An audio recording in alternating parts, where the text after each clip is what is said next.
Assalamualaikum warahmatullahi wabarakatuh. Perkenalkan, nama saya Sherly Rahmadani, Prodi Kesehatan Masyarakat, kelas BKM 1. Pada video kali ini, saya akan menjelaskan tentang oogenesis. Oogenesis adalah proses perkembangan sel telur matang di dalam ovarium. Oogonium adalah sel induk. Oogonium melakukan pemecahan yang disebut mitosis menjadi oosit primer. Oosit primer melakukan pemecahan kembali yang dinamakan meiosis 1, yaitu yang pertama oosit sekunder dan yang kedua badan polar primer.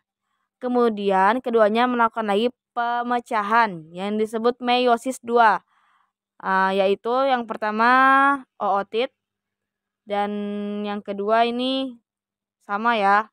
Terus itu ootit melakukan pemecahan menjadi ovarium. Dan ini yang tiga ini dia tidak lagi melakukan pemecahan, yaitu badan polar. Ya, sekian penjelasan dari saya. Wassalamualaikum warahmatullahi wabarakatuh. Pada video kali ini saya akan menjelaskan tentang spermatogenesis. Spermatogenesis merupakan pembentukan dua perkembangan sperma dalam jumlah besar secara terus-menerus pada laki-laki dewasa. Dan paling atas sini ada spermatogonium. Spermatogonium melakukan pemecahan yang disebut mitosis menjadi spermatosit primer. Kemudian melakukan pemecahan lagi menjadi dua yang disebut meiosis 1. Pemecahannya itu membentuk spermatosis sekunder. Kemudian melakukan pemecahan lagi yang bulatan sebelah kiri melakukan pemecahan menjadi dua dan sebelah kanan juga melakukan pemecahan menjadi dua. Nama pemecahannya ini disebut meiosis 2. Pemecahannya ini yang ada 4 ini disebut spermatid.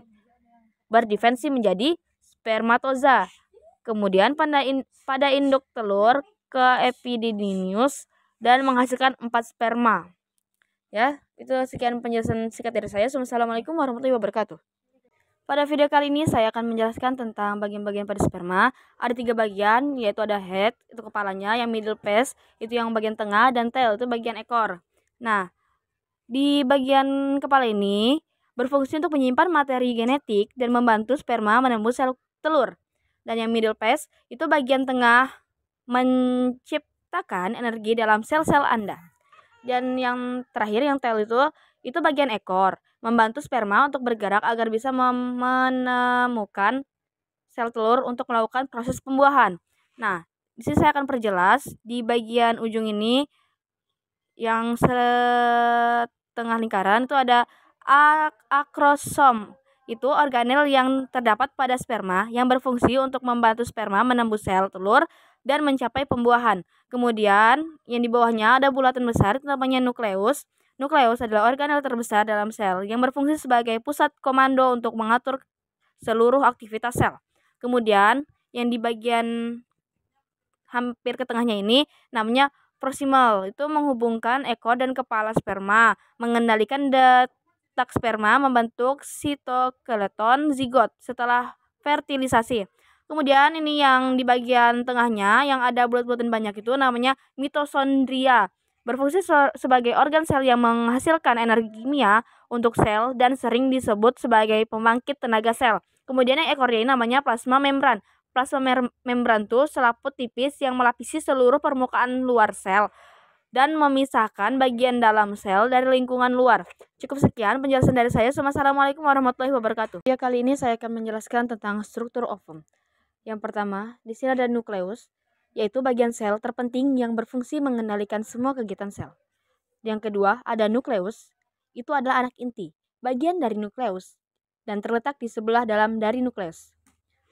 Dan ketiga ada plasma membran, yaitu selaput tipis yang melapisi seluruh permukaan luar sel dan memisahkan bagian dalam sel dari lingkungan luar. Kemudian yang keempat ada perivitelin space, berada di antara zona pelusida dan membran sel telur yang telah dibuahi. Kemudian ada follicells, yaitu kantung kecil berisi cairan di dalam ovarium, berfungsi untuk mempengaruhi siklus menstruasi. Kemudian ada corona radiata, bekas materi putih besar yang terdiri dari serat ascendans dan descendans.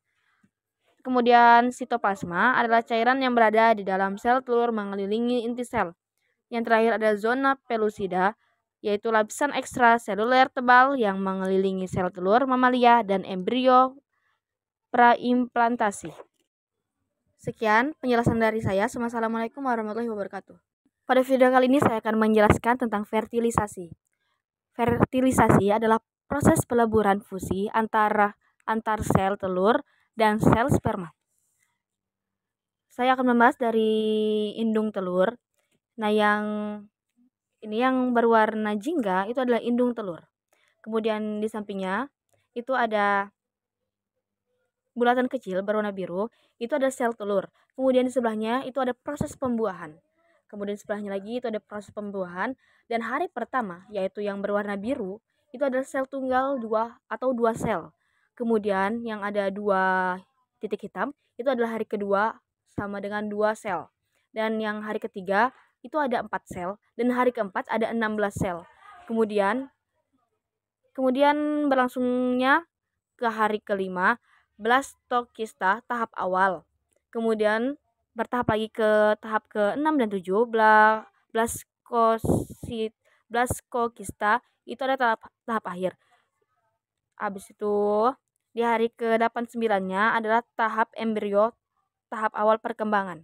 Nah, di sini adalah tahapnya embrio ini berkembang.